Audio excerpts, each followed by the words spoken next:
गेली election commission मध्ये आमचं जे कॉन्स्टिट्यूशन आहे, राष्ट्रवादी काँग्रेस पक्षाचं जे संविधान आहे, त्या संविधानामध्ये आमदार खासदार काय म्हणतात त्यांना मतदान नाही आहे. ऑर्गनायझेशन कुणाच्या बरोबर आहे ते महत्त्वाचं आहे.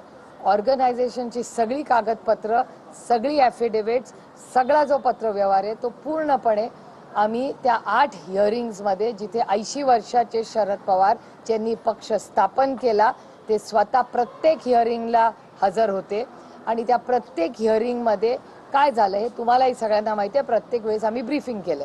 8 मीटिंग झाल्यानंतर 8 वेळा ऐकून घेतल्यानंतर आमच्यावर अर्थातच तो आदरणीय पवार साहेबांवर अन्याय होता, कारण का ते फाउंडर मेंबर, फाउंडर प्रेसिडेंट आणि पेपरवर्क सगळं त्यांचं व्यवस्थित आहे. म्हणून आम्ही सुप्रीम कोर्टात गेलो. सुप्रीम कोर्टात आजही आम्ही हिअरिंग मागतोय, पण सुप्रीम कोर्टात आम्हाला हिअरिंग मिळत नाही. आणि राष्ट्रवादी काँग्रेस पक्ष, शरदचंद्र पवार ही एक अरेंजमेंट आम्हाला करून देण्यात आली, कारण का आम्ही आज राष्ट्रवादी काँग्रेस पक्ष अजित पवार गटाच्या विरोधात आजही आमची कोर्टात केस चालू आहे. कारण का मी मागेही तुम्हाला बोलते, मी पुन्हा रिपीट करते की आमची ही लढाई ज्याचा पक्ष आहे त्याला तो मिळाला पाहिजे आणि नंतर आदरणीय पवार साहेबांनी त्या पक्षाचं काय करायचं हा आदरणीय पवार साहेबांचा स्वतःचा आणि त्यांची जी टीम असेल त्या प्रक्रियेमधली त्यांचा असेल. तो आमचा कुणाचा वैयक्तिक प्रश्न नाही, कारण का ही एक संघटना नाही, ही कुणाची मालकी नाही आहे. पण ज्या चुकीच्या पद्धतीने त्यांनी तो आदरणीय पवार साहेबांकडून काढून घेतला हे चुकीचं आहे. आणि लढाई एवढ्यासाठीच करायची की आज हा अन्याय आदरणीय पवार साहेबांवर झाला, उद्या हे देशामध्ये दुसऱ्या कुणावरही तो करतील. त्याच्यामुळे एखादा rules are made to be followed. नियम कायदे हे मनमानीसाठी नाही चालत. हा देश संविधानानेच चालणार, भारतरत्न डॉक्टर बाबासाहेब आंबेडकरांच्या संविधानाच्या चौकटीतच चालणार. उद्या कोणीही मनमानी करेल, उद्या तुमच्या चॅनलमध्ये आम्ही येऊ आणि म्हणू हे चॅनल आमचं आहे, चालेल का? नाही ना. त्याच्यामुळे ही नैतिकतेची लढाई आहे, ही बाकी कशाची लढाई नाही, नैतिकतेची लढाई. म्हणजे उद्या आदरणीय पवार साहेबांना तो पक्ष दिल्यानंतर दुसऱ्या दिवशी त्यांनी काय करावं ते आणि त्या प्रक्रियेमधल्या लोकांनी निर्णय घ्यावा.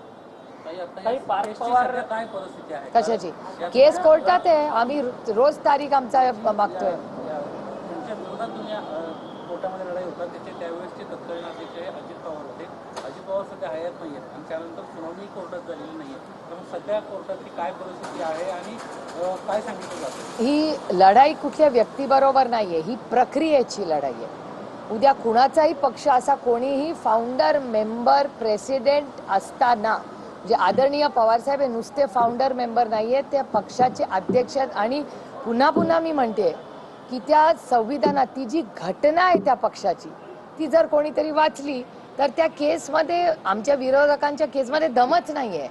म्हणून इलेक्शन कमिशनमध्ये ते जरूर जिंकले असतील चुकीच्या पद्धतीने, पण ते कोर्टात नाही जिंकू शकत आणि म्हणून आम्हाला तारीख कदाचित मिळत नसेल.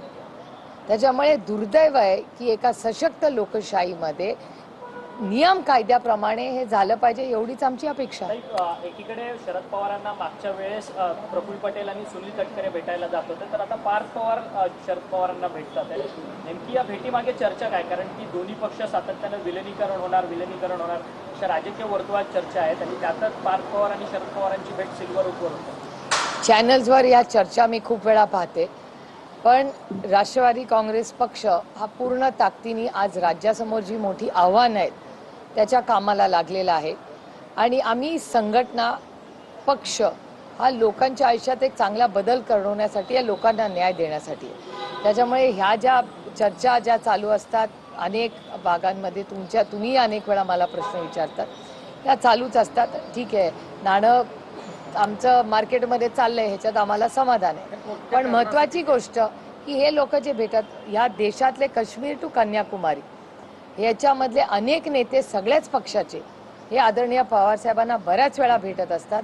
आता प्रफुल्लभाई किंवा तटकरे साहेब किंवा पार्थ पवार हे त्यांना का भेटले याचं उत्तर आदरणीय पवार साहेबच देऊ शकतील. पण गाठीभेटी ह्या अनेक वर्ष आम्ही एकत्र काम केलेलं आहे, अनेक महत्त्वाचे मुद्दे असतात, त्याच्यामुळे गाठीभेटी होत असतात. आणि मला असं वाटतं आदरणीय पवार साहेबांच्या मनाचा मोठेपणा पण आपण म्हणूया की समोरचा कसाही वागला तरी आदरणीय पवार साहेब ते सगळं विसरून त्या सगळ्या गोष्टी सोडून